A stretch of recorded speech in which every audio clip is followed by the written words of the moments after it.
আমি সুখেন্দু, সবাইকে স্বাগত আমার ইউটিউব চ্যানেলে। আজকে এই ভিডিওটিতে আমরা ক্লাস 10-এর জিওগ্রাফির বায়ুমণ্ডল এই অধ্যায়টির উপর তাপমণ্ডল এই বিষয়টি নিয়ে আলোচনা করব। তাহলে চলো শুরু করা যাক। তো শুরুতে আমরা তাপমণ্ডল কাকে বলে সেটি জেনে নেব। তো সংজ্ঞাতে বলছে পৃথিবীর নিরক্ষরেখা থেকে মেরু অঞ্চলের দিকে অক্ষাংশ অনুসারে সূর্যরশ্মির পতন করে তারতম্যের জন্য উষ্ণতার পার্থক্য লক্ষ্য করা যায়। এই উষ্ণতার পার্থক্যের ভিত্তিতে নির্দিষ্ট অক্ষাংশ বরাবর বিস্তৃত কয়েকটি তাপ অঞ্চল গোলাকার পৃথিবীকে বলয়ের ন্যায় বেষ্টন করে আছে। এগুলিকে তাপমণ্ডল বলে। তো আমরা প্রত্যেকেই জানি যে পৃথিবীর যে অক্ষ আছে সেই অক্ষ তার কক্ষতলের সঙ্গে 66.5 ডিগ্রি কোণে হেলে আছে, এবং এই হেলে থাকা অবস্থায় পৃথিবী তার নিজের অক্ষের চারিদিকে আবর্তন করছে এবং সূর্যের চারিদিকে পরিক্রমণও করছে। আর এর কারণেতে সূর্য থেকে পৃথিবীর দিকে যে রশ্মিটি আসে, যে আলোক রশ্মি আসে, সেই আলোক রশ্মির যে পতন কোণ অর্থাৎ সূর্যরশ্মির যে পতন কোণ, সেই পতন কোণের তারতম্য হয়। অর্থাৎ পৃথিবীর ভূপৃষ্ঠের ওপরেতে সব জায়গাতে কিন্তু পৃথিবীর ভূপৃষ্ঠের ওপরেতে সূর্যরশ্মি কিন্তু সমানভাবেতে কিন্তু পড়ে না। দেখা যায় কি যে নিরক্ষরেখা থেকে যত আমরা মেরুর দিকে যেতে থাকি এবং যত আমরা মেরুর দিকে যেতে থাকি সূর্যরশ্মির পতন কোণ তত বাড়তে থাকে। অর্থাৎ সূর্যরশ্মি কী হয় না, তির্যকভাবে পড়ে। মেরু অঞ্চলগুলোতে সূর্যরশ্মি খুবই তির্যকভাবে পড়তে থাকে। নিরক্ষীয় অঞ্চলেতে সূর্যরশ্মি লম্বভাবে পড়ে, এবং নিরক্ষীয় অঞ্চল থেকে যতই আমরা মেরু অঞ্চলের দিকে যেতে থাকি ততই কিন্তু আমাদের সূর্যরশ্মি কিন্তু তির্যকভাবে পড়তে থাকে, যার দরুন কী হয়, তাপের পরিমাণটা কম হতে থাকে। নিরক্ষরেখা থেকে বা নিরক্ষীয় অঞ্চল থেকে যত মেরুর দিকে যাওয়া যায় পৃথিবীতে ভূপৃষ্ঠের ওপরেতে তাপের পরিমাণটা আস্তে আস্তে কমতে থাকে, এবং যেটিই কিন্তু এই তাপমণ্ডল সৃষ্টির কারণ। এবং এই ক্ষেত্রে দেখা যায় যে 3টে তাপমণ্ডল সৃষ্টি হয়েছে। অর্থাৎ পৃথিবীর যে নিরক্ষীয় অঞ্চল থেকে যদি আমি মেরু অঞ্চলের দিকে যাই তাহলে দেখতে পাবো এই যে সূর্যরশ্মির যে পতন কোণের যে তারতম্য, সেই পতন কোণের তারতম্যের জন্য ভূপৃষ্ঠের ওপরেতে যে তাপের যে তারতম্যটা লক্ষ্য করা যায়, সেই তাপের তারতম্যের দরুন 3টে তাপমণ্ডল সৃষ্টি হয়েছে প্রধান পৃথিবীর ভূপৃষ্ঠের ওপরেতে। এক হচ্ছে উষ্ণমণ্ডল, 2 হচ্ছে নাতিশীতোষ্ণ মণ্ডল, এবং 3 হচ্ছে হিমমণ্ডল। তো এই বিষয়টিকে আরেকটু বিস্তারিতভাবে আমরা জেনে নেব যে এই যে 3টে যে তাপমণ্ডল, সেই তাপমণ্ডল কোথায় অবস্থিত এবং কিভাবে এই তাপমণ্ডলটা সৃষ্টি হয়েছে। যেটা শুরুতেই আমি বললাম যে দেখো যে এই যে সূর্য থেকে যে রশ্মিটা আসে, যে আলোক রশ্মি আসে, যার দ্বারা ভূপৃষ্ঠ পৃথিবী পৃষ্ঠ উত্তপ্ত হয়। এবার পৃথিবীর অক্ষ যেহেতু তার কক্ষতলের সঙ্গে 66.5 ডিগ্রি কোণে হেলে আছে, সেই কারণেতে কিন্তু কি হয় না, পৃথিবীর ভূপৃষ্ঠের ওপরেতে এই ভূপৃষ্ঠের ওপরেতে সব জায়গায় কিন্তু সূর্যরশ্মি সমানভাবে পড়ে না। দেখা যায় যে পৃথিবীর যে নিরক্ষীয় অঞ্চল আছে, অর্থাৎ এই যে নিরক্ষরেখা, পৃথিবীর এই যে নিরক্ষরেখা, এবং নিরক্ষরেখা থেকে এই উত্তর দিকে কর্কটক্রান্তি রেখা এবং দক্ষিণ দিকে এই যে মকরক্রান্তি রেখা, এই যে মধ্যেখানের এই যে অঞ্চলটা আছে, এই অঞ্চলতে মোটামুটিভাবে সারা বছর সূর্যরশ্মি লম্বভাবে পড়ে থাকে, এবং লম্বভাবে যে সূর্যরশ্মি পতিত হয় তা খুব দ্রুত পৃথিবীর ভূপৃষ্ঠকে উত্তপ্ত করতে পারে, এবং তাপের পরিমাণটাও খুব বেশি হয়ে থাকে। যে কারণেতে পৃথিবীর এই নিরক্ষীয় অঞ্চল বরাবর, অর্থাৎ এই নিরক্ষরেখার দুদিকে অর্থাৎ কর্কটক্রান্তি রেখা এবং মকরক্রান্তি রেখার মাঝের এই যে অঞ্চলটা, এই অঞ্চলেতে সূর্যরশ্মি লম্বভাবে পড়ে, মোটামুটি সারা বছরই লম্বভাবে পড়ে, এবং যার দরুন এখানেতে তাপের পরিমাণটা কিন্তু বেশি হয়ে থাকে। এবং সেই কারণেতে কিন্তু এখানেতে যে তাপবলয়টা সৃষ্টি হয়েছে বা যে তাপমণ্ডলটা তৈরি হয়েছে তাকে বলা হয় উষ্ণমণ্ডল। এবারেতে কর্কটক্রান্তি রেখা থেকে যত সুমেরুবৃত্ত বা মেরুর দিকে যত যেতে থাকা যাবে, উত্তর দিকে এবং দক্ষিণ দুদিকেই, তত কিন্তু আস্তে আস্তে সূর্যরশ্মি কিন্তু তির্যকভাবে পড়তে থাকে। এবং এই তির্যকভাবে যে সূর্যরশ্মি, সেই সূর্যরশ্মি কী হয় না, ভূপৃষ্ঠের বেশি অঞ্চলেতে ছড়িয়ে পড়ে, এবং তির্যক রশ্মিতে তাপের পরিমাণটাও কম থাকে, যার জন্য ভূপৃষ্ঠকে কিন্তু এই তির্যকভাবে পতিত সূর্যরশ্মি কিন্তু বেশি উত্তপ্ত করতে পারে না। যে কারণেতে এই যে অঞ্চলটা আছে, অর্থাৎ উত্তর গোলার্ধ এবং দক্ষিণ গোলার্ধতে, অর্থাৎ কর্কটক্রান্তি রেখা থেকে সুমেরুবৃত্ত এবং মকরক্রান্তি রেখা থেকে কুমেরুবৃত্ত, এই যে উত্তর এবং দক্ষিণ গোলার্ধের এই যে অংশটা রয়েছে, এই অঞ্চলটাতে তৈরি হয়েছে নাতিশীতোষ্ণ মণ্ডল। তার কারণটা হচ্ছে কি, যে এখানেতে খুব বেশি ঠান্ডাও নয়, আবার খুব বেশি গরমও না, ঠান্ডা এবং গরমের মাঝামাঝি একটা উষ্ণতাতে কিন্তু এই অঞ্চলটা থাকে, এবং এখানেতে কিন্তু সূর্যরশ্মি তির্যকভাবে পড়ার দরুনই কিন্তু এটা হয়ে থাকে। এরপরেতে যদি আমি সুমেরু বৃত্ত পেরিয়ে একদম আমাদের মেরু বিন্দু অর্থাৎ 90 ডিগ্রিতে যদি আমরা চলে যাই, যে সুমেরু বৃত্ত পেরিয়ে একদম মেরু বিন্দুতে, সেটা উত্তর দিক এবং দক্ষিণ দুদিকেই যদি দেখি, তাহলে দেখতে পাবো যে এই যে মেরু অঞ্চল, পৃথিবীর যে মেরু অঞ্চল, সেই মেরু অঞ্চলেতে কিন্তু সূর্যরশ্মি কিন্তু অতি তির্যকভাবে পড়ে। মানে এখানে তো তির্যকভাবে পড়ছেই, কিন্তু এই তির্যকভাবে পড়া তো নাতিশীতোষ্ণ মণ্ডলের তির্যকভাবে তো পড়ছেই, কিন্তু সেই নাতিশীতোষ্ণ মণ্ডলেতে যে পরিমাণ তির্যকভাবে সূর্যরশ্মি পড়ে, তার থেকে আরও বেশি তির্যকভাবে এই মেরু অঞ্চলেতে, অর্থাৎ এই সুমেরু বৃত্ত থেকে 90 ডিগ্রি অর্থাৎ উত্তর মেরু এবং দক্ষিণ মেরুর এই যে অঞ্চলটা রয়েছে, এই অঞ্চলেতে কিন্তু অতি তির্যকভাবে সূর্যরশ্মি পড়ে, যার দরুন কী হয়, তাপের পরিমাণটা কিন্তু খুবই কম, যে কারণেতে এখানেতে সারা বছর কিন্তু শীতলতা বিরাজ করে, যে কারণেতে এখানেতে কিন্তু দুই মেরু, আমরা প্রত্যেকেই জানি যে পৃথিবীর যে দুই মেরু অঞ্চল আছে, উত্তর মেরু এবং দক্ষিণ মেরু, দুই মেরু অঞ্চলেতেই কিন্তু কি না, অর্থাৎ এই যে মেরু অঞ্চল, এখানেতে সারা বছর বরফ জমে থাকে। আর এই বরফ জমে থাকার পিছনেতে কিন্তু এই কারণটা কিন্তু দায়ী, যে অতি তির্যকভাবে যে সূর্যরশ্মিটা এই দুই মেরু অঞ্চলেতে পড়ে, সেখানে তাপের পরিমাণটা কিন্তু খুবই কম, যে কারণেতে এখানেতে সারা বছরই কিন্তু শীতকাল বিরাজ করে, শীতলতা বিরাজ করে, উষ্ণতা হিমাঙ্কের নিচেতে থাকে, যে কারণেতেই কিন্তু এই যে জায়গাটা, এই জায়গাটাতে তৈরি হয়েছে হিমমণ্ডল। অর্থাৎ পৃথিবীর যে দুই মেরু অঞ্চল, সেই দুই মেরু অঞ্চলেতে কিন্তু তৈরি হয়েছে হিমমণ্ডল। তো এইরকমভাবে কিন্তু আমাদের পৃথিবীতে প্রধান যে তিনটে তাপ বলয়, অর্থাৎ উষ্ণমণ্ডল এবং নাতিশীতোষ্ণ মণ্ডল আর হিমমণ্ডল বা হিমমণ্ডল, তো এই তিনটে তাপমণ্ডল হচ্ছে সৃষ্টি হয়েছে। এরপরেতে আমরা এই যে তিনটে যে তাপমণ্ডল আছে, এই তিনটে তাপমণ্ডলের যে বৈশিষ্ট্য আছে, সেই বৈশিষ্ট্যগুলোকে একটু ভালোভাবে আমরা জেনে নেব। তো প্রথমেই আসবো উষ্ণমণ্ডল। তো এই যে উষ্ণমণ্ডল, এই উষ্ণমণ্ডলের অবস্থানটা কোথায়?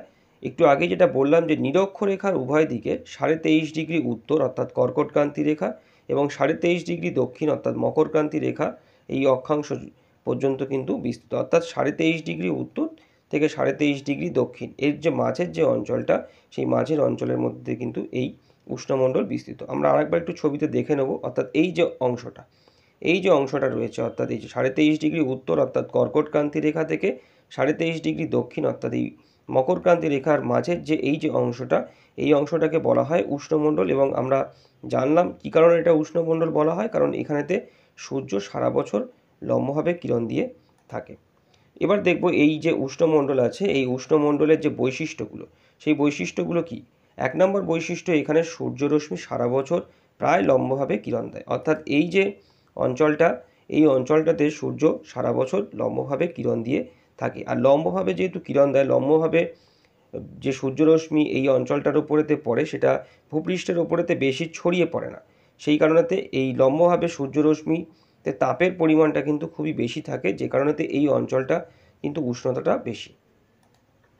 তারপরে 2 নম্বর বৈশিষ্ট্য হচ্ছে যে প্রতিটি স্থানে বছরে দুবার সূর্যরশ্মি লম্বভাবে কিরণ দেয়, অর্থাৎ এই যে অঞ্চলটা রয়েছে, অর্থাৎ এই কর্কটক্রান্তি রেখা থেকে মকরক্রান্তি রেখার মাঝের এই যে অঞ্চলটা, এই অঞ্চলটাতে মানে মধ্যে যে অংশটা রয়েছে, সেটাতে কিন্তু বছরেতে মানে সারা বছরই, অর্থাৎ প্রতিটি স্থানে বছরে দুবার সূর্যরশ্মি কিন্তু লম্বভাবে কিরণ দেয়। অর্থাৎ এই কর্কটক্রান্তি রেখা থেকে মকরক্রান্তি রেখার মধ্যে এই যে অঞ্চলটা, এই অঞ্চলটাতে কিন্তু বছরে দুবার সূর্যরশ্মি কিন্তু লম্বভাবে কিরণ দেয়। এই প্রত্যেকটা অংশতে কিন্তু বছরে দুবার সূর্যরশ্মি লম্বভাবে কিরণ দেয়। আমরা জানি যে উত্তরায়ণ এবং দক্ষিণায়ন, অর্থাৎ আমাদের সূর্যের যে বার্ষিক যে আপাত গতি, অর্থাৎ যে রবিমার্গ যেটাকে আমরা বলে থাকি, সেই রবিমার্গের সময় একবার এই কর্কটক্রান্তি রেখা থেকে মকরক্রান্তি রেখা পর্যন্ত আসে, আর একবার মকরক্রান্তি রেখা থেকে কর্কটক্রান্তি রেখা পর্যন্ত যায়।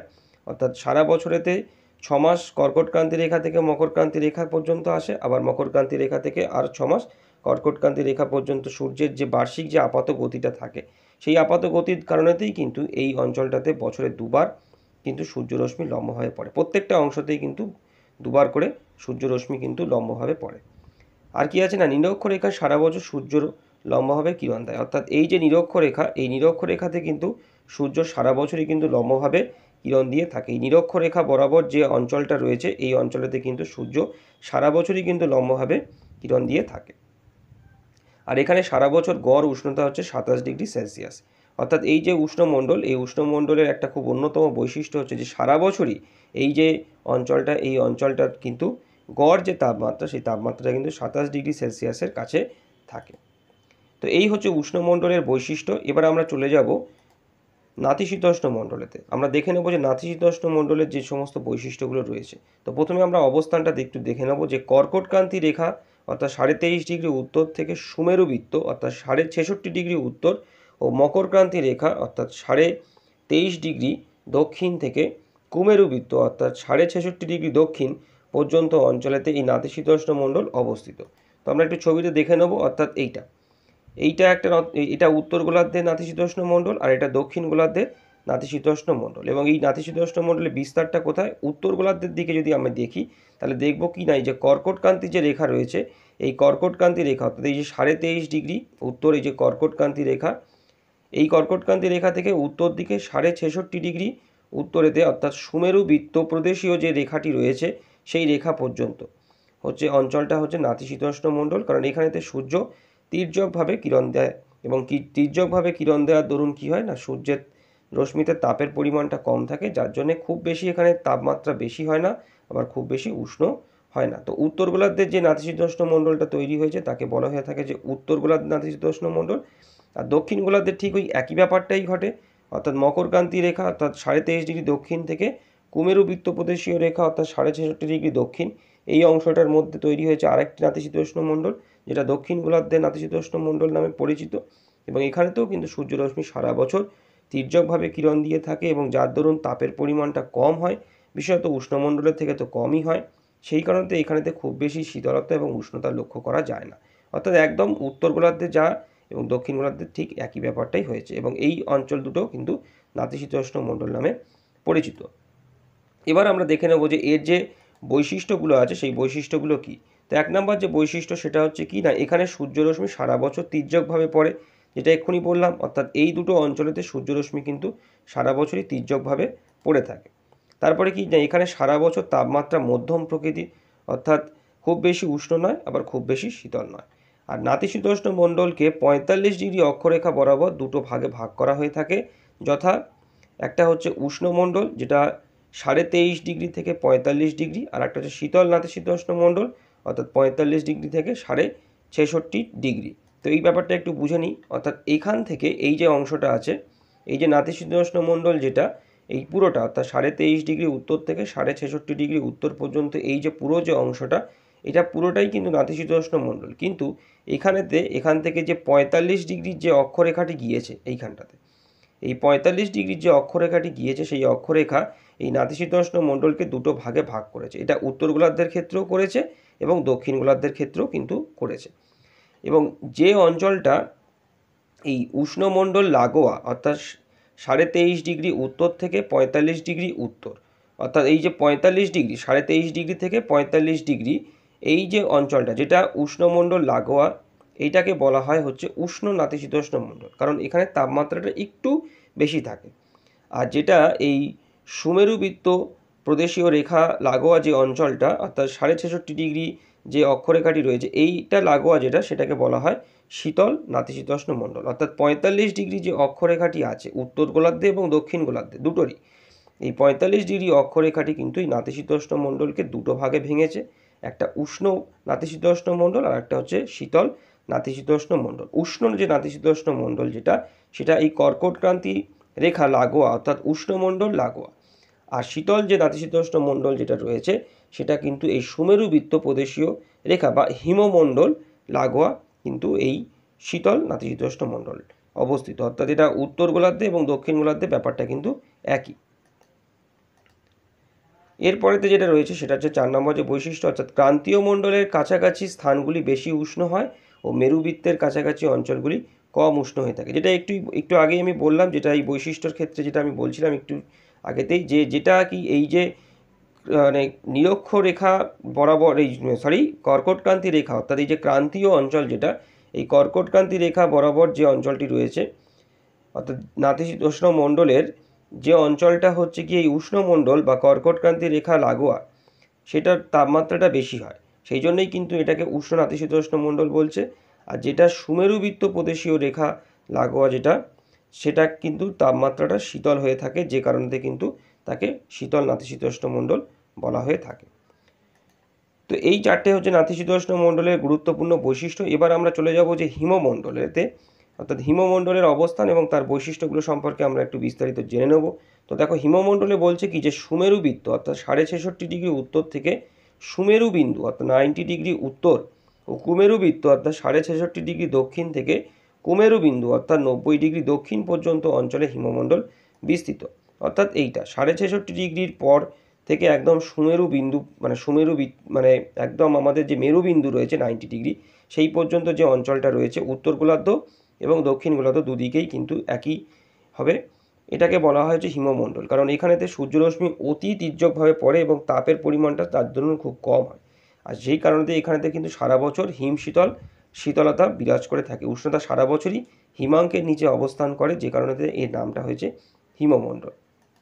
আর এই হিমমণ্ডলের বৈশিষ্ট্য কি যে এখানে সূর্যরশ্মি সারা বছর অত্যন্ত তির্যকভাবে পড়ে থাকে এবং দিনরাত্রির দৈর্ঘ্যের পার্থক্য খুব বেশি এবং দুই মেরু অঞ্চলে দীর্ঘ 6 মাস দিন ও 6 মাস রাত্রি থাকে এবং এই অঞ্চলটি সারা বছর বরফাবৃত থাকে এবং অধিক বায়ুস্তর ভেদ করে এসে বিস্তৃত স্থানে ছড়িয়ে পড়ে বলে বায়ুমণ্ডলকে বিশেষভাবে কিন্তু উত্তপ্ত করতে পারে না। অর্থাৎ এই যে অঞ্চলটা, এই অঞ্চলটাতে কি হয়, অত্যন্ত তির্যকভাবে সূর্যরশ্মি পড়ে, যার দরুন তাপের পরিমাণটা খুবই কম হয় এবং সারা বছর সেই কারণেতে কিন্তু হিমাঙ্কের নিচে তাপমাত্রা থাকে এবং বরফাবৃত থাকে।